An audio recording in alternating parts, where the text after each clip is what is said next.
Olá, pessoal. Estamos aqui mais uma vez. Sejam todos muito bem-vindos ao nosso canal, onde nós falamos a respeito de planejamento patrimonial da família, um assunto assim que eu adoro falar sobre ele. Já desde que eu entrei na militância do direito, é um assunto que está muito envolvido comigo.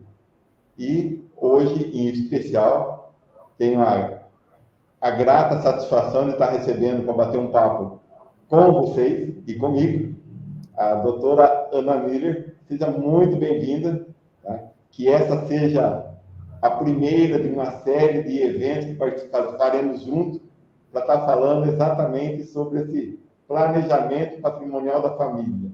Então, doutora Ana, seja muito bem-vinda e faça a sua apresentação. Oi, doutor Bonora. Obrigada, eu agradeço o convite. Para mim também é uma satisfação muito grande estar aqui com você hoje, para a gente falar no seu canal. E de um assunto que eu também adoro, né? Eu trabalho com planejamento patrimonial da família desde 2007, então é algo que a cada dia eu continuo mais apaixonada pelo assunto. A gente tem muitos motivos, principalmente esse ano, para falar dessas questões. Então, muito bem. Então, o nosso bate-papo hoje, a gente vai escolher um assunto que é uma das coisas que tem sido bastante comentada e solicitado algumas coisas no nosso canal a respeito de doação com reserva de usufruto. E mais um pouquinho falam algumas coisas a respeito de testamento. Para a gente tratar desse assunto, a ideia é usar casos reais para que a gente possa ir pontuando o que é benéfico com relação a esses dois institutos que a gente acabou de falar. Então, à medida que eu for comentando, eu gostaria que a doutora fosse pontuando a parte legal do negócio, né? Claro. Para o nosso pessoal já ficar conhecendo um pouco a respeito desses dois institutos, que, por incrível que pareça, ainda se usam muito. Exatamente, são muito usados. Principalmente doação. Inclusive, só agora em 2024 houve um aumento de 22% das doações nos cartórios brasileiros em decorrência da reforma tributária.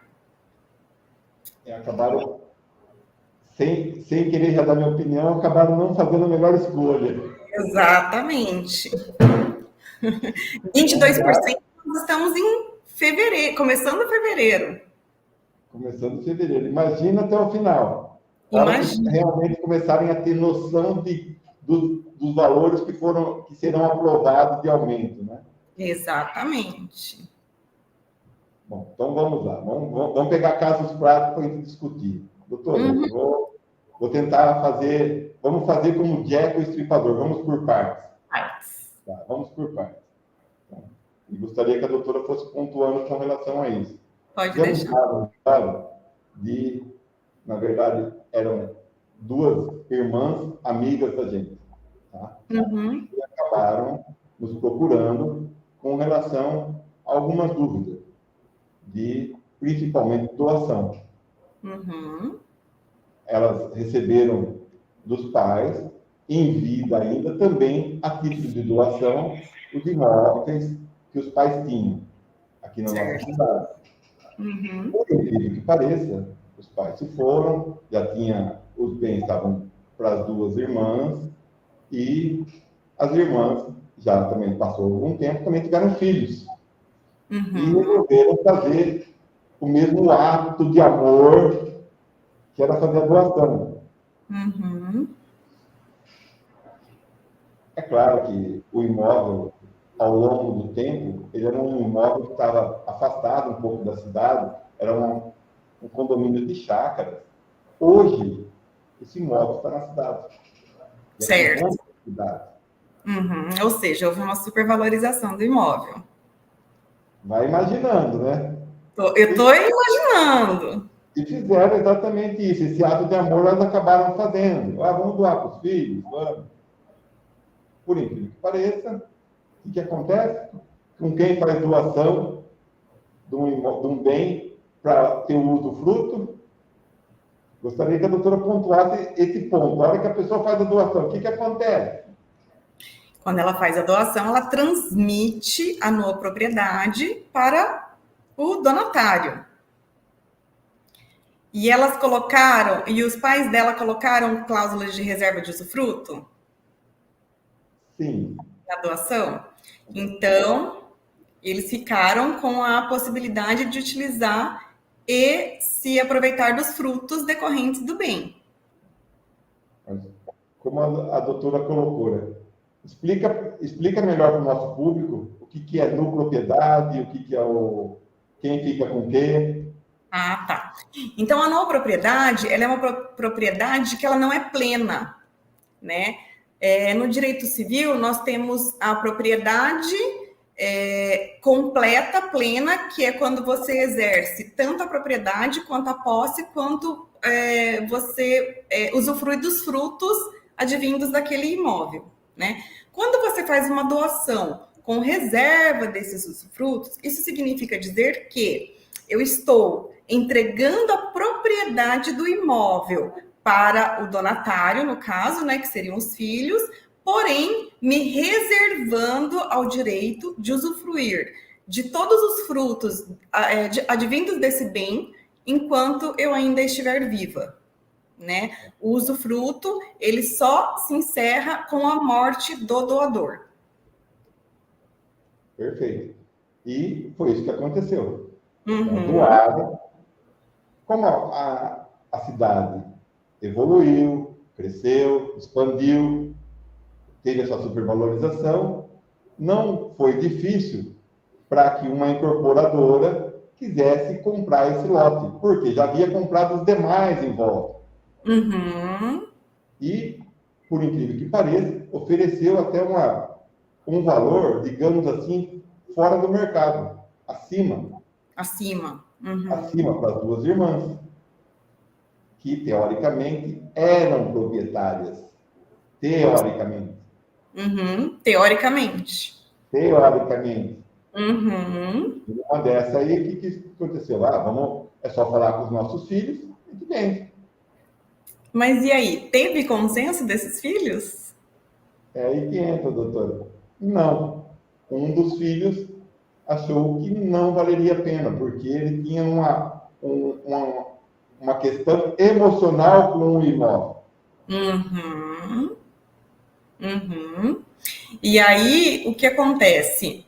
Para eu poder vender para um terceiro imóvel que eu só tenho usufruto, eu preciso de anuência dos proprietários, que não sou mais eu, que são os filhos. E aí, quanto mais esse imóvel vai sendo doado ao longo do tempo e transmitindo para mais pessoas, é muito mais difícil chegar num consenso, porque as pessoas pensam diferente, as pessoas têm objetivos diferentes, né? A gente não pode exigir que as pessoas pensem igual e queiram ter atitudes iguais, né? Então, e se não houver consenso, não consegue vender. E tem um caso bem interessante também, Bonora, aproveitando, né, a situação, porque a gente vê também, atualmente, doação para menores de idade. E menores de idade também precisa de autorização judicial para poder desfazer do imóvel. E mais um detalhe. Se acham que a questão da doação em vida e iria contribuir para que se pagasse menos impostos, isso é verdade? Não, de forma alguma. De forma alguma.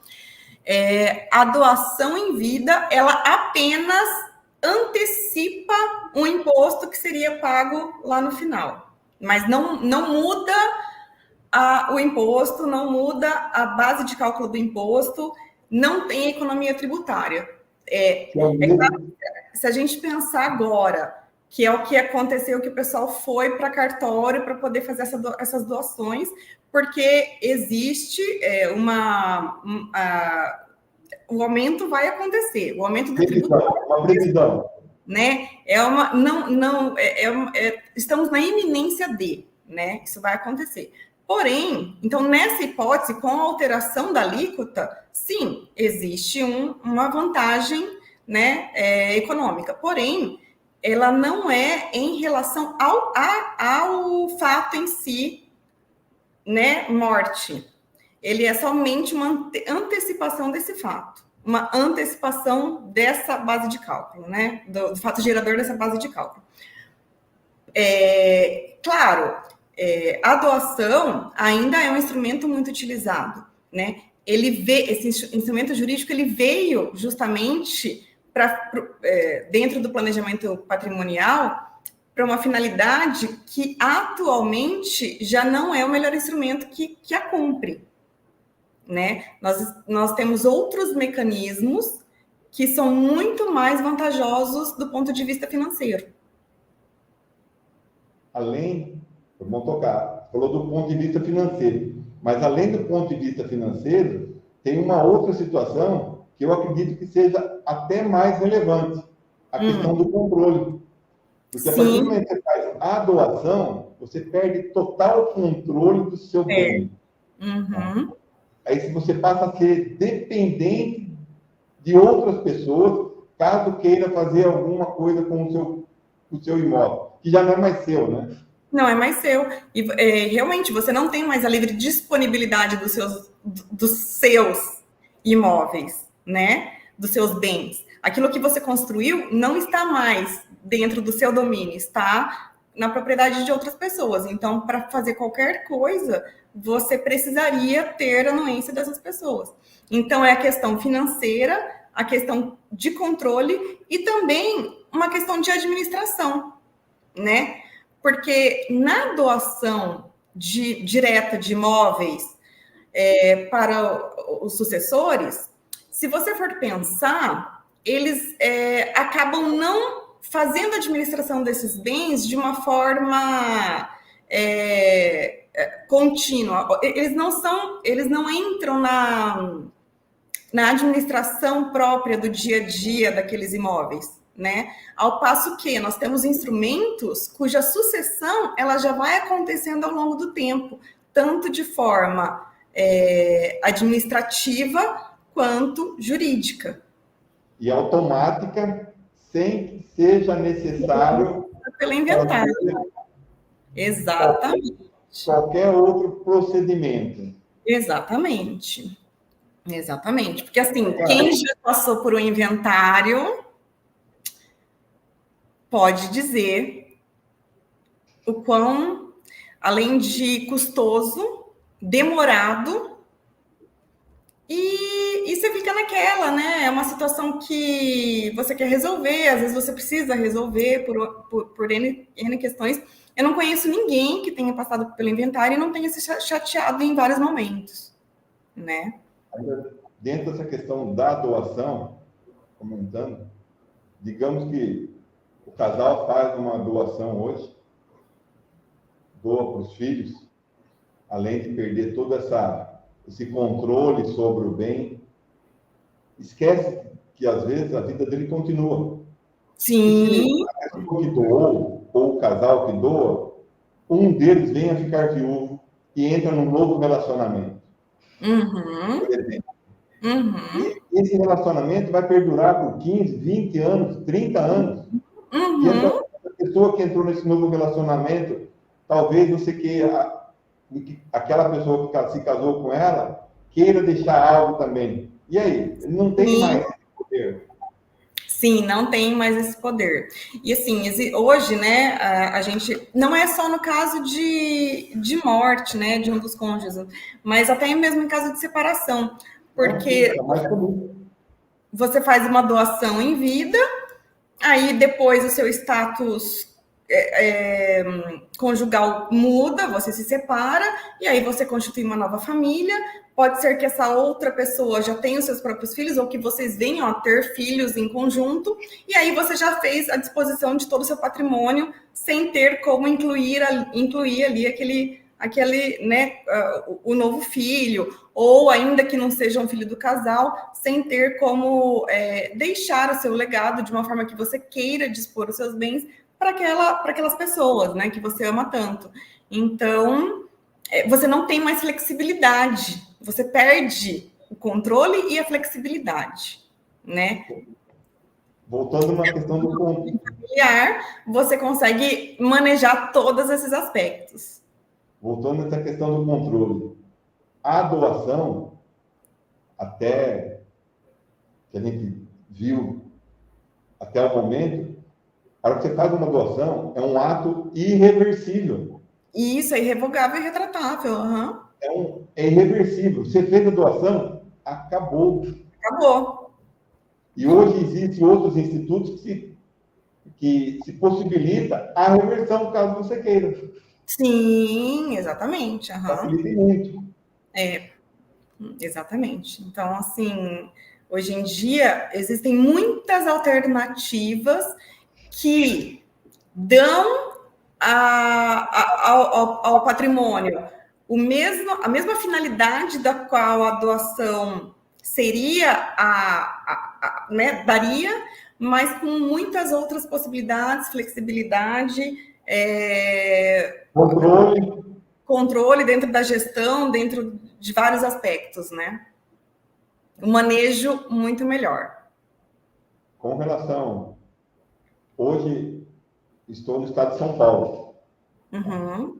A doutora está aí no Paraná. Isso. O nosso ITCMD, até ontem, dia 6 de fevereiro, nós tínhamos como teto 4%. 4%. Então, outros estados já poderiam chegar até... Tem alguns estados que já são 8%. Isso. Só que o nosso estado também teve um projeto de lei no começo do ano, já foi para ser sancionado, já foi aprovado na Assembleia, que vai chegar a 8% também. Uhum. Então, para 2024, nós aqui do estado de São Paulo já vamos ter um escalonamento. Uhum. O ITCMD já aumentou, já tem alguns escalonamentos. Isso. Para poder fazer essa doação. E quanto maior o valor do patrimônio, maior vai ser a alíquota. Maior é a alíquota. Então, e as coisas estão se transformando de forma muito rápida, né? A velocidade das coisas está muito rápida. E eles precisam, né, fazer essa arrecadação de tributos. Então, eles realmente têm intenção de aumentar a alíquota o quanto antes, né? Porque é uma alíquota estadual. Então, os estados estão se mexendo, né, bastante para poder fazer essa majoração tributária o quanto antes. Mas mesmo vamos chegar no teto, vamos chegar nos 8%. Nosso país ainda é um dos que menos cobra sobre herança. Uhum. Uma das menores alíquotas ainda continua sendo nossa. Uhum. Herança, sobre a taxação sobre a herança.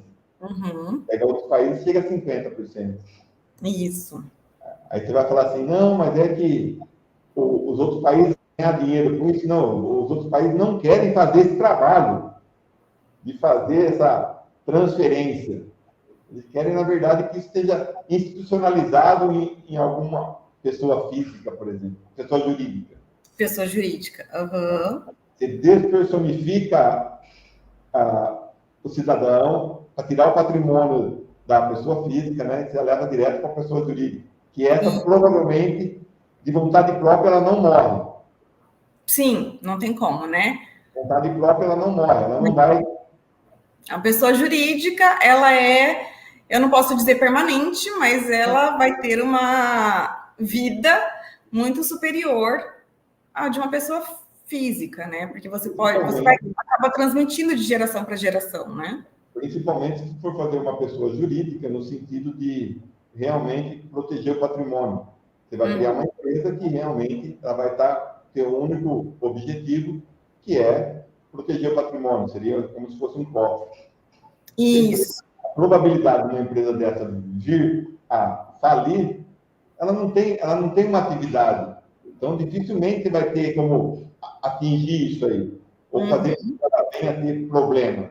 Uhum. Mas você sabe, doutor Bonora, que aqui no Brasil, as famílias elas não têm não é comum falarem sobre essas questões sucessórias e patrimoniais. Existe um bloqueio muito grande ainda sobre essas questões. Então, não é familiar as pessoas falarem sobre isso. E a partir do momento que você institucionaliza o patrimônio, de certa forma, você inclui as pessoas, né, os sucessores, nessa conversa, nessa realidade, nesse contexto, né? Eu estava brincando esses dias, alguém falou assim, um dia tudo isso vai... Tudo que é meu... Um pai falou para um filho, né? Um dia tudo que é meu vai ser seu, né? E lá em casa, eu já falo muito isso. Olha, gente, cuidado com o sofá, porque esse é o nosso sofá, é o sofá de vocês. Cuidado com o carro, porque o carro é nosso.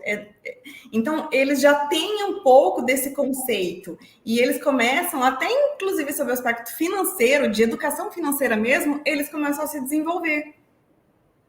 Mas olha que essa frase tem um grande erro nessa frase, hein? Qual erro? Cuidado. É verdade que tudo isso vai ser seu, desde que os pais tivessem um ato de amor e fizessem uma planejamento patrimonial familiar. Porque caso talvez... contrário, não vai ser isso que vai acontecer. Não vai ser tudo deles. Porque se hoje eu tenho uma casa estimada no valor de 1 milhão, no inventário eu perco muito desse valor, entre 20% a 40% desse valor, ele se perde no processo de inventário. Não vai ser você que vai perder. É para quem você falou, tudo isso seria deles. Eles perderão, né? No meu caso, eles já não perdem mais. Mas, para as famílias brasileiras, de uma forma geral, que não conhecem o sistema e que não participam dessas questões, sim. O que é o X que é hoje, ele vai chegar a um X dividido por 3. Então, ele vai chegar a 2/3 para os sucessores. Isso se for muito bem. Uhum. Muito bem.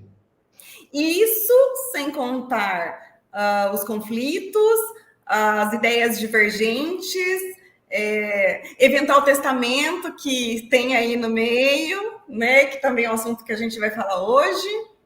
Então, já que você trouxe o testamento, você tem acompanhado na imprensa a questão do testamento do Zagallo? Sim, sim. Você já viu algum testamento que sai na imprensa que não dá BO? Tem algum?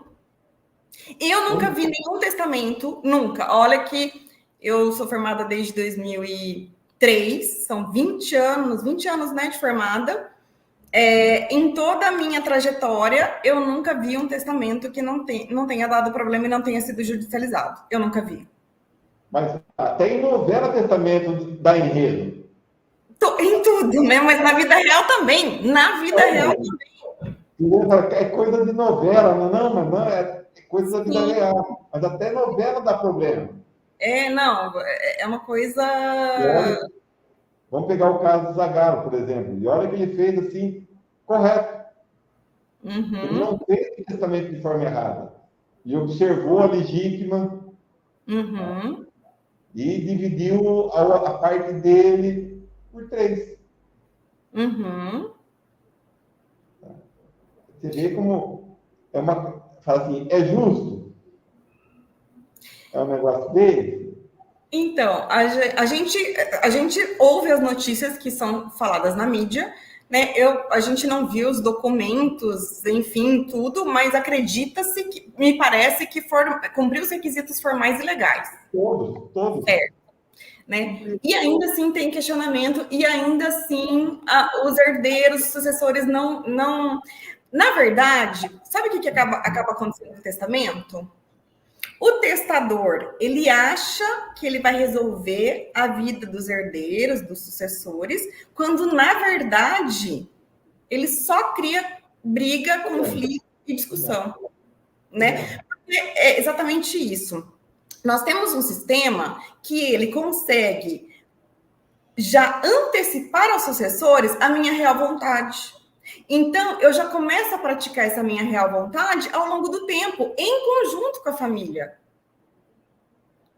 E aí, as coisas vão sendo praticadas da forma efetiva como o testador ou o doador, que seja, né, o patriarca ou a matriarca da família, aquele que conseguiu todo o patrimônio, eu consigo fazer isso em vida. Eu faço uma sucessão em vida, não chamada sucessão em si, mas por analogia, que eu consigo fazer isso de uma forma ao longo do tempo. Sendo que, quando eu faço um testamento desse, eu desconheço algum que tenha sido ok e não tenha dado problema, não tenha sido judicializado. A minha posição com relação a testamento. Na verdade, o testador, ele não quer se indispor com os herdeiros, porque se ele quisesse fazer uma coisa justa, já tem um instituto que é o inventário. Ele morreu, acabou, vamos fazer inventário, para todo mundo. Mas na hora que ele fala de fazer um testamento, ele já está fazendo algo que sabe que vai dar burburinho. Porque ele não vai fazer aqui. Talvez ele não queira lidar com essa situação em vida, né? Em termos de custo, joga para a plateia. Em termos de custo, é muito pior. Por quê? O testamento te faz necessário passar pelo inventário. Sim, sim. O testamento, ele não te livra do inventário. Pelo contrário, ele tumultua o inventário. O inventário que poderia ser no processo de rito, sei lá, sumário, né? Rápido ali. Extrajudicial. Podia fazer extra. Exato. Então, assim, uma coisa que poderia ser rápida, né? Que para a gente falar de um inventário rápido hoje, é 1 ano. É o que eu vi aí das pessoas que eu conheço. E assim, 1 ano quando não tem nenhum problema. Agora, você imagina... Sem litígio. Sem litígio. Agora, imagina um que tem problema. É uma coisa aí para 10 anos, 9 anos, dependendo do tamanho do patrimônio, né? Porque quanto maior o patrimônio, piores são as brigas. Ah, e detalhe, vamos fazer aqui um parênteses.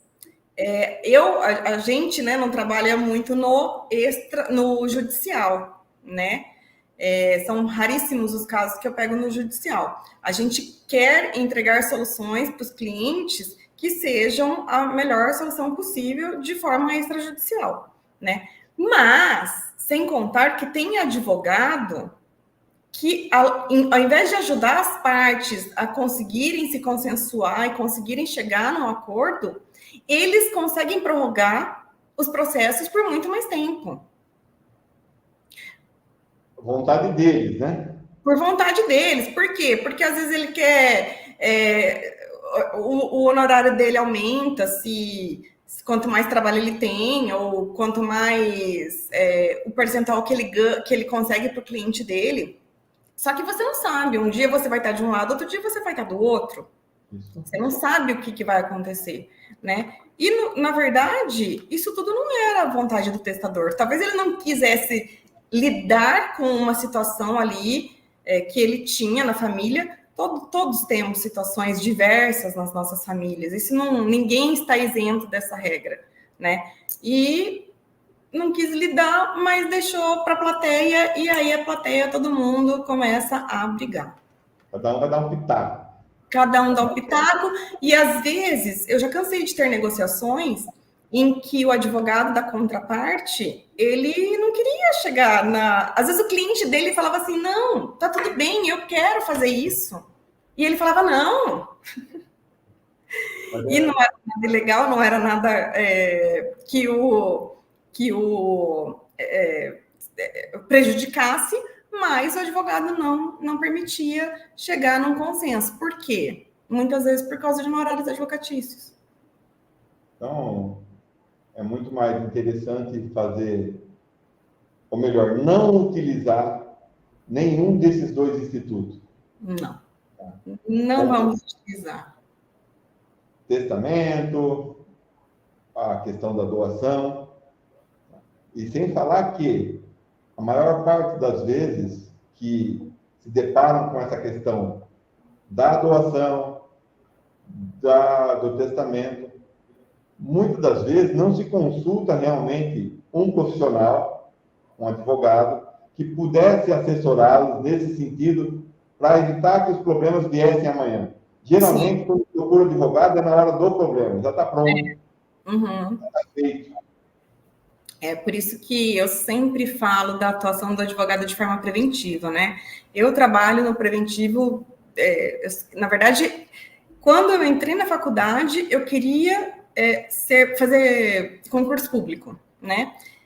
Mas aí eu comecei a fazer um estágio na área empresarial, eu amei, e sempre foi essa parte preventiva. Então, a gente sempre fez consultoria, prevenção de problemas, né? Então, eu sou muito favorável a essa questão de prevenir, né? E os sistemas que nós temos hoje, eles são de prevenção. E você consegue manejar ele para prevenir vários tipos de questões. Ele é multidisciplinar, né? É um sistema multidisciplinar.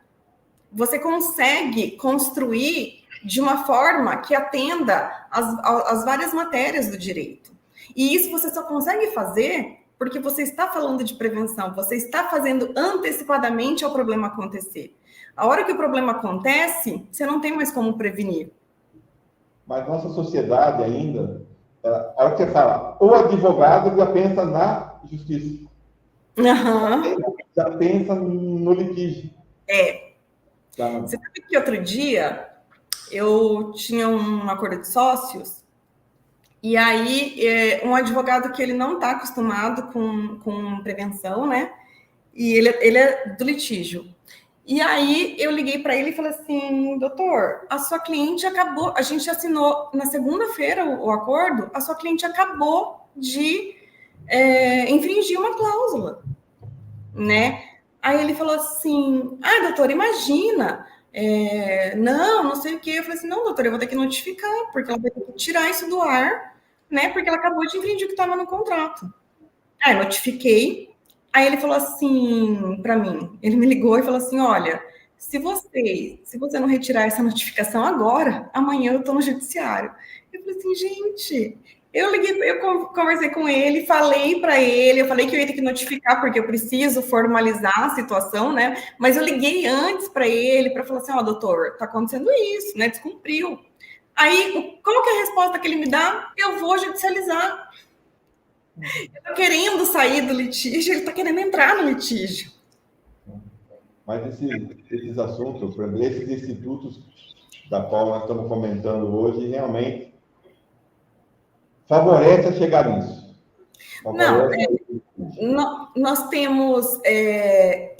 Nós temos institutos, testamento e doação, que hoje é o que o pessoal conhece, né? A maioria das pessoas que não são profissionais da área do direito preventivo conhecem, inclusive os advogados do contencioso é o que mais eles conhecem, porém, esses dois institutos, em que pese serem os instrumentos que, a princípio, parecem serem os resolvedores, na verdade, eles são os causadores dos problemas. E nós temos um instituto, um sistema que não é instituto legal, né? Não tem uma disposição legal, mas a gente constrói um sistema com vários instrumentos que fogem de todos esses problemas e conseguem, sim, dar uma efetividade jurídica, dar uma efetividade sucessória e dar uma efetividade tributária muito grande.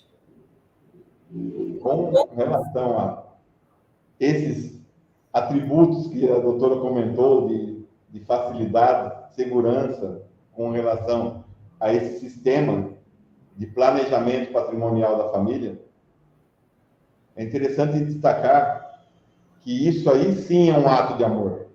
Esse é um ato de amor. Sim é um ato de amor, se for fazer para a sua família. E um ato consciente, né? Porque se você quer fazer um ato de amor, o que você quer? Você quer propagar respeito, paz entre as partes, você quer propagar que as coisas fiquem de uma forma correta, que as partes continuem se relacionando depois que você não estiver mais aqui. né? É isso que você quer propagar. Então, isso é efetivamente um ato de amor, né? Deixar um testamento para o pessoal sair brigando, acho que o tiro saiu pela culatra. Mas, doutora, acredito que se a gente for continuar falando aqui, a gente fica a tarde toda, tá lá a respeito desses institutos, principalmente tem vários exemplos. A gente gosta. Você viu que é um assunto que eu adoro, né? Então, o que nós podemos fazer é se comprometer a fazer um novo bate-papo para falar um pouco mais a respeito desse, não necessariamente desse instituto, mas sim falar de outras coisas relacionadas à sucessão patrimonial, sim. Ou melhor, planejamento patrimonial da família. Como fazer isso da melhor forma? Como fazer isso de forma organizada, estruturada, inteligente, econômica, totalmente legal. Totalmente legal, totalmente viável. Totalmente legal. Muita gente acha assim, não, esse negócio de holding é golpe, esse negócio de holding é... Mas não é. Você tem que ter o profissional certo, com a competência correta para fazer isso, né? Existem vários tipos de holding, né? Holding patrimonial, holding para negócios, holding para empresários, né? Tem clientes que às vezes a gente não quer fazer holding, porque você já sabe que o cliente, né, tá tentando ali fazer uma situação que não é o caso, não é aquilo que você gosta de fazer, a forma como você gosta de fazer, mas é sim algo legal, legítimo e super eficiente para um planejamento patrimonial familiar. Então vamos deixar já se comprometer com o público, que nós vamos fazer uma nova live para falar sobre esse instituto do qual nós estamos planejando falar. Vamos. Que é o planejamento patrimonial da família, que o pessoal conhece como holding. Tá? Isso, então, vamos isso. se comprometer a fazer mais uma live para a gente vir bater um papo e trazer mais informação para as pessoas conhecerem um pouco e que eles possam realmente cada vez mais praticar esse ato de amor para com os seus familiares. Exatamente. E é bom divulgar essa cultura, né, para as famílias brasileiras, porque hoje não existe essa cultura, né, nem de uma forma do dia a dia das famílias. Realmente no Brasil não tem essa cultura. Então é importante também a gente ajudar de uma forma cultural a eles entenderem como que isso funciona, que isso é legítimo, que traz resultado, que os efeitos são benéficos, né, e não são só sobre um ponto de vista, sobre vários pontos de vista. Então, gostaria de agradecer a presença da doutora aqui no nosso canal, tá? Para falar desse, teoricamente, ou não é nem na teoria, né? Isso é uma verdade, assim, para mim, muito grande. Eu considero isso como sendo minha missão de vida, ajudar as pessoas. Então, é um momento, assim, de muita satisfação falar sobre isso. É muito gostoso. A gente fala isso, assim, com prazer. A gente faz isso com prazer. A gente faz isso com prazer. Que a gente faz porque é obrigado. Não, a gente faz isso com prazer de tratar realmente do patrimônio, ou melhor, como proteger melhor o patrimônio dessas famílias que nos procuram. Então, imensamente gratidão por você estar presente com a gente, para poder bater esse papo com nós aqui, doutora. Doutor Bonora, eu que... Eu convido para vir para o seu canal para nós falar a respeito exatamente da... Sim, vamos falar. E, na verdade, eu que agradeço muito pelo convite. Estou muito honrada de estar aqui hoje, conversando com o doutor sobre esses assuntos, que são assuntos que eu adoro e que é muito gratificante ter alguém que genuinamente quer encontrar solução de verdade para as pessoas, para as famílias brasileiras, né? Porque a maioria não quer resolver, quer, às vezes, só criar mais problemas, né? E o sistema de holding familiar, ele é verdadeiramente uma solução para essas questões. Então, eu te agradeço. Aqui, ela é na informação para eles, para que fiquem conscientes disso. Exatamente. Então, eu te agradeço por esse momento, por esse convite, e é claro que eu espero que a gente possa estar em muitas outras oportunidades falando desse assunto tão gostoso. Então, pessoal, estamos terminando essa live com esse bate-papo com a doutora Ana Miriam, e pode ter certeza que nós vamos trazer mais informação para vocês nessa mesma linha, com relação ao planejamento patrimonial da família. Para vocês, até o próximo encontro nosso. Obrigada, até o próximo encontro.